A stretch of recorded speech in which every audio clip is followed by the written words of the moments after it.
Sleepless nights, tossing and turning in bed, waking up at 2 a.m. and staying awake for 2 hours. This was me 5 years ago. I had massive sleep problems, and some habitual changes that I made dramatically changed all this.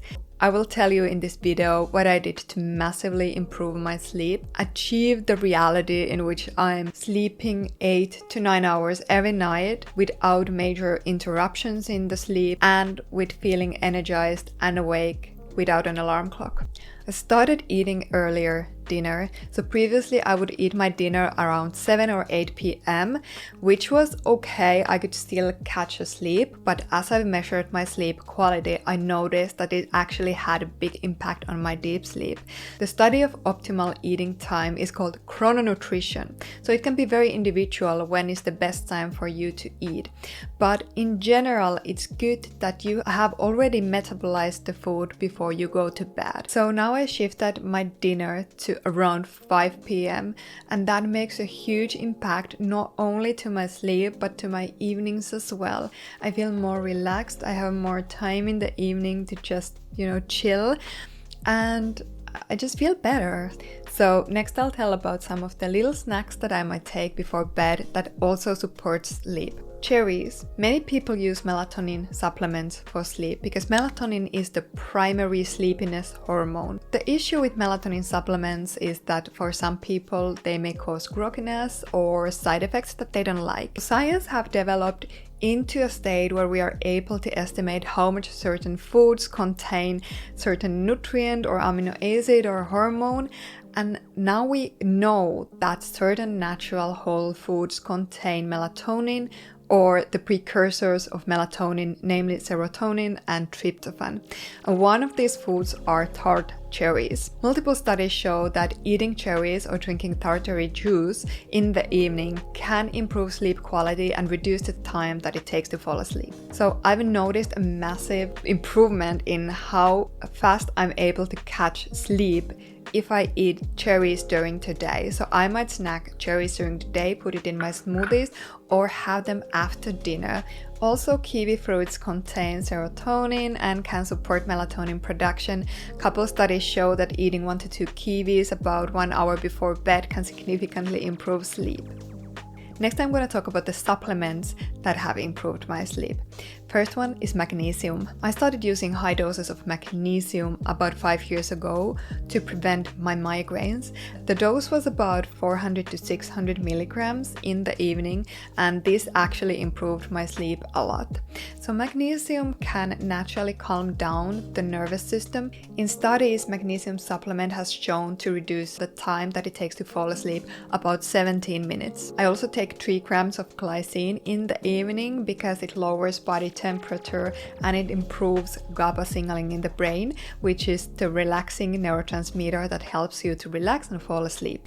Melatonin. So now I've experimented a lot with melatonin supplements because they are also sometimes prescribed for migraineurs, and this is how I first got in touch with melatonin supplements, was because they were prescribed for me from my neurologist when I was still having migraines.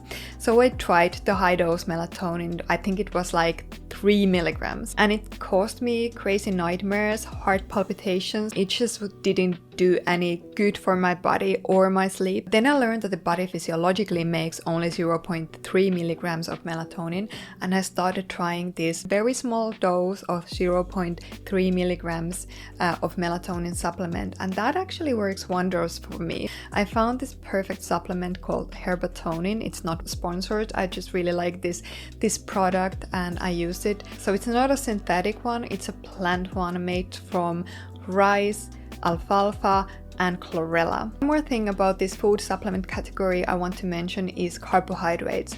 Many people eat low carb diet these days, and my diet is low carb as well, but carbohydrates and insulin help to facilitate the tryptophan transport into the brain, which is important for melatonin production. So instead of eating a high protein, high fat dinner, I always try to make it very light and include a lot of carbs in it, like broccoli, zucchini, carrot is one of my favorite ones, beetroot. I love berries. I usually put some berries into my plate as well, and I might have like a dessert pear or a banana. Chamomile tea. German chamomile has been used for thousands of years for health improvement and sleep improvement in different cultures. One study showed that it helps to fall asleep 15 minutes faster and improve sleep quality. Aerobic exercise. So basically studies show that the days that include some sort of moderate to vigorous aerobic exercise like running or dancing or something like that is usually followed by a night of a better sleep. And I've noticed the same, like when I do running or some form of aerobic exercise, I just get so much better sleep. No active technology in the evening. One thing about, for example, iBooks and the pad that I loved from the beginning was this, that it nourished my minimalistic mindset. So I didn't have to get so many physical books. I had all my books at the same time and I was able to multitask at the same time. But there is a big downside for using technology in the evening for relaxing the mind. All technology has shown to negatively affect the sleep by multiple ways, like increasing dopamine, increasing alertness, encouraging multitasking. Also, the screens are bright and emit blue light, which directly affects the sleep processes in the brain. A sleep researcher, Matthew Walker, demonstrates this point very well in his book, Why We Sleep. So say you're watching this video at 11 p.m. in New York City, and you have been surrounded by electric or artificial light bulbs the whole evening.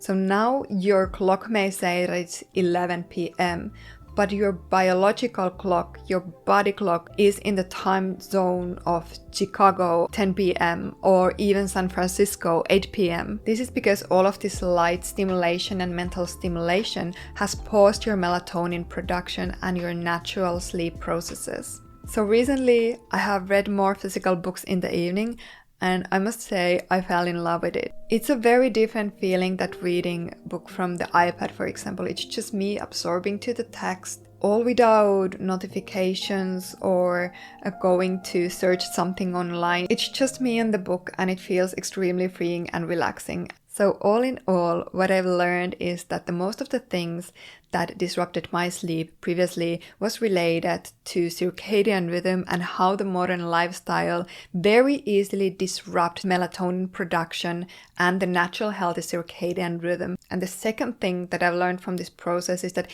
even just 1 hour more sleep can make such a massive impact on health, mood, energy. Even just one less nighttime awakening can really change how you feel about the sleep and can of course change the sleep data and the sleep quality. So all of these changes have been worth making for me